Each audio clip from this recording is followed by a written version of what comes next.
Fíjense lo que es el dilema hoy de Alberto Fernández para los próximos meses. Y ahora vamos a hablar un poco también de la herencia que le deja Mauricio Macri a Alberto Fernández si es convalidado el 27 de octubre como presidente electo para un periodo de 4 años. La prioridad que tiene Alberto Fernández, obviamente apenas llegue al gobierno, es tratar de estabilizar la situación financiera, estabilizar el dólar, tratar de ponerle un ancla a lo que es el desbande inflacionario y las tasas de interés del 80% que están terminando de matar a la economía real. Es decir, esa es la prioridad que tiene Alberto Fernández, a ver si puede domar el potro. Se sube y empieza a corcovear. Por eso, Alberto Fernández está enviando distintos mensajes. Nosotros contamos ayer acá, Slotnick contó, una reunión muy importante que tuvo con algunos fondos de inversión de los más importantes del mundo, norteamericanos, con el banco de inversión más importante, con el JP Morgan y otros banqueros, en los cuales le transmite un mensaje para los mercados. Alberto Fernández, por un lado, con el mensaje para los mercados. Va a gobernar el peronismo con una coalición amplia que incluye al kirchnerismo. No vuelve Cristina ni la Cámpora a gobernar. Ese es el mensaje que envía Alberto Fernández a los mercados porque necesita, sabe, más allá de las prioridades que después ponga en términos distributivos o en términos sociales o en términos del consumo, necesita que lo primero que necesita es tratar de estabilizar la situación financiera.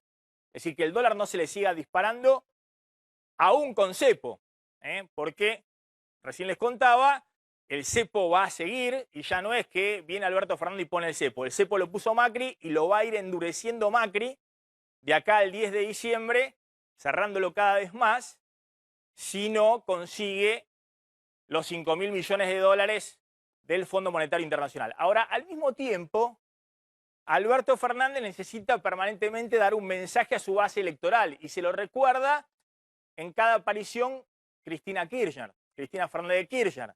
El otro día en La Matanza, el sábado, cuando dice tienen que pagar los que más tienen, acá hay que discutir los márgenes de ganancia, hay que ir por los que han ganado en este tiempo. Es decir, un mensaje más allá de, obviamente, de tono electoral, en plena campaña electoral, donde Cristina marca la línea, no el mensaje a los mercados, sino justamente todo lo contrario, un mensaje para la base electoral. ¿Cuál es la fórmula que hasta ahora encuentra Alberto Fernández entre este mensaje de necesidad de estabilidad financiera para los mercados y el mensaje para la base electoral?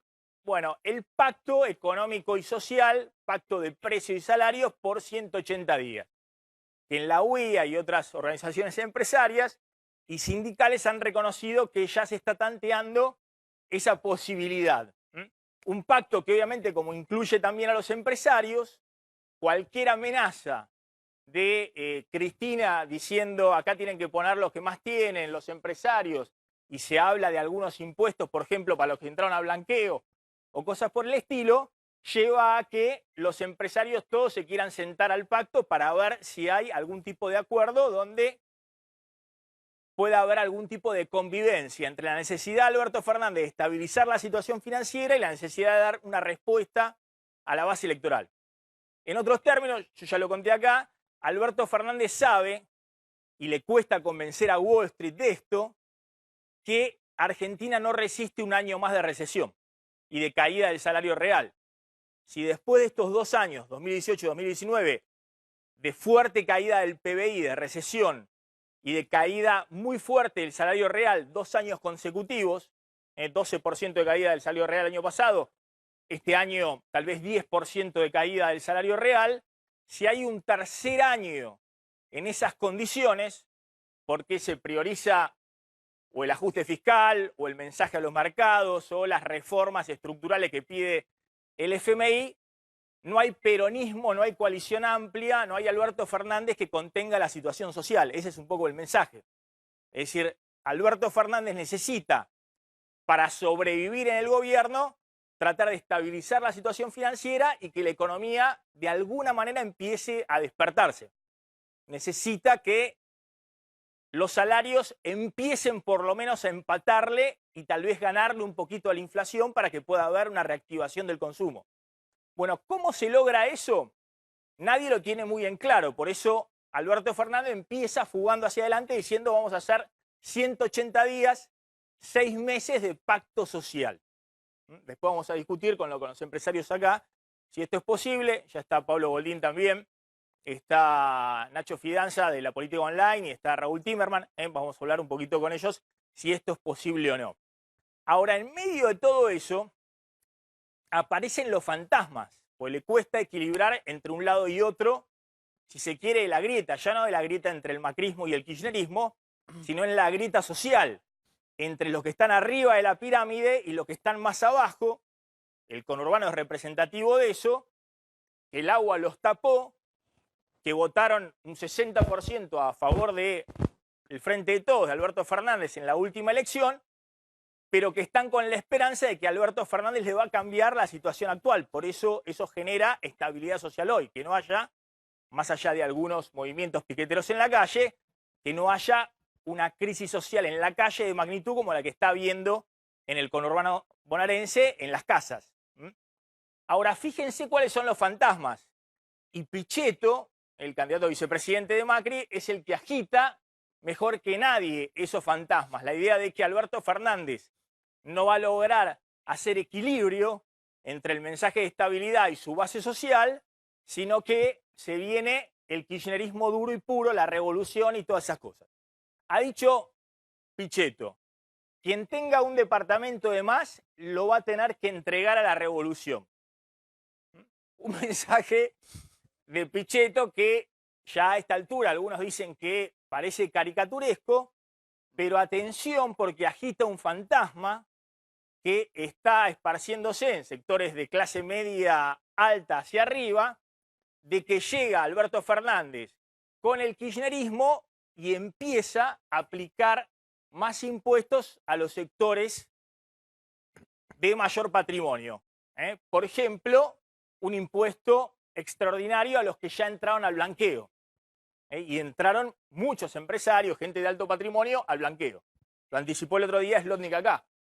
Si está esta posibilidad o no dentro de la carpeta de análisis de los equipos de Alberto Fernández. Sí, sí, lo adelantamos porque efectivamente los asesores económicos de Alberto lo que le están diciendo es que una de las maneras, digamos, de cumplir con lo que está diciendo Cristina, que los que más tienen sean solidarios con los que menos tienen, es un impuesto especial para los que blanquearon y, por ejemplo, un endurecimiento en bienes personales. Son dos alternativas que se están estudiando, digamos, con esto, con lo que está diciendo abiertamente Cristina hoy públicamente. Bueno, ahí está planteada la cuestión.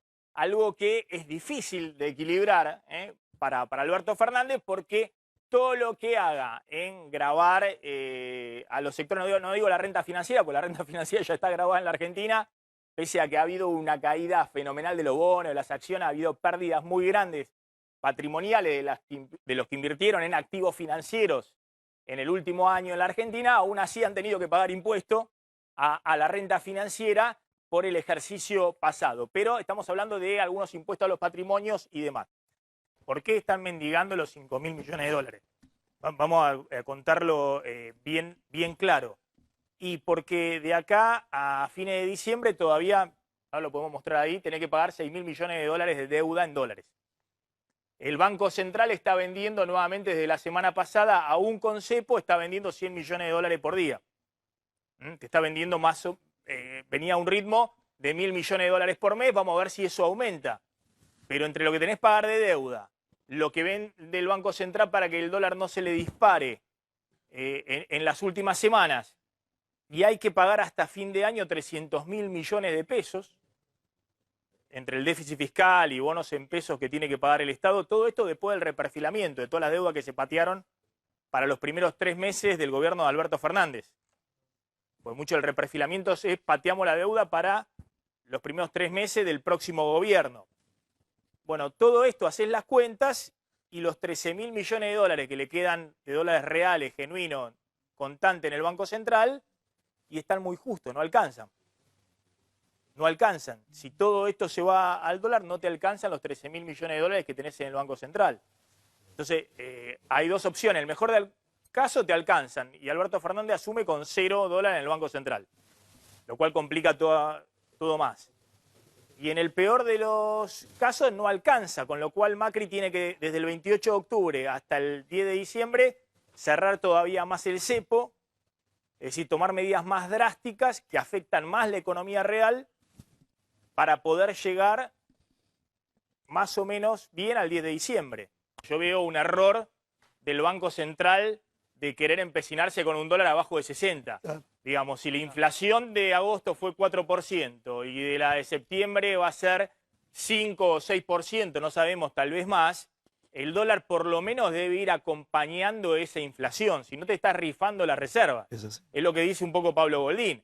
Lo que estamos hablando es, de nuevo, no hagas la olla a presión, no te vayas gastando la reserva aún con cepo, o cerrar el cepo, o acompañar la inflación con el dólar. Este es el Banco Central hasta que pusieron el cepo. Vendió 2.000 millones de dólares. Inexplicable, el día después de la elección vende 100 millones de dólares nada más el Banco Central. El día después de la elección, teniendo todo el poder de fuego, el día después del 11 de agosto, el 12 de agosto, vende 100 millones de dólares. El día que sube brutalmente. Hay una denuncia de Martín Redrado diciendo dejaron ir el dólar para que después el discurso de Macri, miren, escarmiente y demás. El presidente después reflexionó, pidió disculpas y demás. Pero digo, ¿por qué 100 millones de dólares acá luce poco? Podrías haberlo vendido, no digo que te plantes en 45 como estaba el dólar, podrías haberlo vendido en 50, podías vender hasta 250 millones de dólares cuando estabas dentro del acuerdo con el fondo. Vendiste 100 millones de dólares el día después de la elección. El día 29, 28, 29 y 30 de agosto vendiste a promedio 300 millones de dólares por día, con el dólar casi a 60. ¿Por qué tuvieron que vender esta cantidad de dólares? En 4 días se le fueron casi 1.500 millones de dólares. ¿Por qué? Tuvieron que vender esta cantidad de dólares porque habían anunciado el reperfilamiento de la deuda. Porque anunciaron que no se iba a pagar la deuda, ni siquiera la deuda en peso, en tiempo y forma.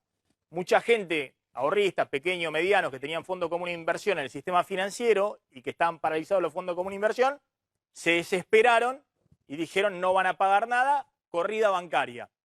Este día que el Banco Central vendió casi 400 millones de dólares el 30 de agosto, un viernes, se fueron 1.100 millones de dólares de los bancos.